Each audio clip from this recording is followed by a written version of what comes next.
Now, if you tuned in to Beyond a few episodes ago, you might have seen Dianne Carver talking about colour and energy. Well, she's back, because this is all about health and well-being, and we thought, why not have a chat to you and find out how colours and chakra can actually influence our health states. Thanks for having me here, Brad.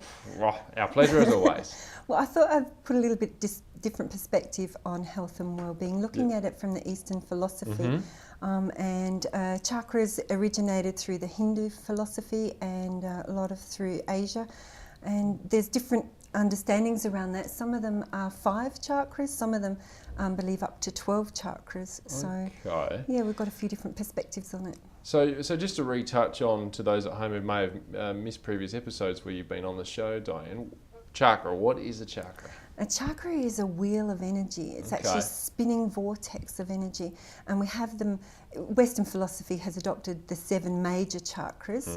So you've got where you've got the beautiful white light that is pure life force energy coming down through the crown, manifests in a physical way. So it's where spirit becomes human. And so we're here in a physical body. So that's the crown chakra. It's the one that comes through and we want to give us life. That's it. Well, it's where we start to create from. And it's the very beginnings of creation. And then it comes down into thought. And our third eye and the mind. And that's the blue one, the indigo blue. And that's where nothing that we create happens without first thinking of it.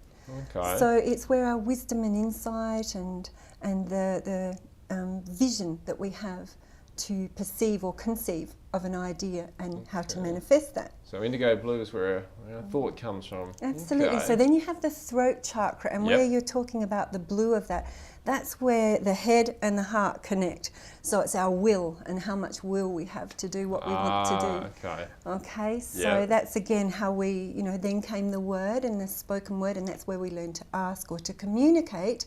So the throat chakra is about communication. We'll have that one nice and clear. Very strong. That's it, what we're doing here today. That's it.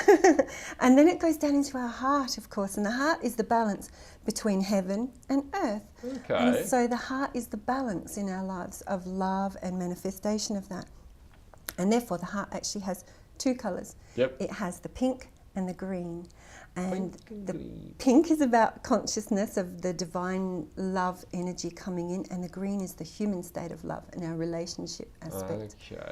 Then we have the guts of it all, the solar plexus. All right, let's get down into the... That's it, down and dirty in there. And that's where most people get gut instincts. It's our emotional intelligence. And when there's distortion or interference, and this is where you'll find a lot of that sits, where people feel sick or they can't digest properly or they have emotion or, and people actually hold their belly. Yes, exactly. So that's where you'll find that where there's a distortion or an imbalance, that it will manifest in a physical way if left in that state.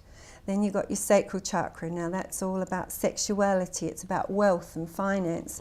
That one you want all in good career, absolutely. We want the flow in that one. And where the flow is coming down, then it's like this is how we manifest. We manifest in our daily lives. And then the base one, of course, is the grounding. That's where we anchor it all in. Keeps us solid. So for us to be fit, well and healthy, we want all our chakras to be in balance and our colours to be glowing. Otherwise you end up with dis-ease, which will be disease if we let it manifest. Yeah, I don't want that. No. We're aiming not to let it manifest. No. So we can do meditation if we have in our mind, if we're caught up in our thoughts, you can do meditation, and that's a really helpful thing. We can support ourselves in salt baths and maintain, a state of, cleansing our energy or auric I'm liking field. this already. Some people actually see auras as well. So, there's some beautiful books around. A lady called Barbara Ann Brennan, renowned throughout the alternate philosophies of healing.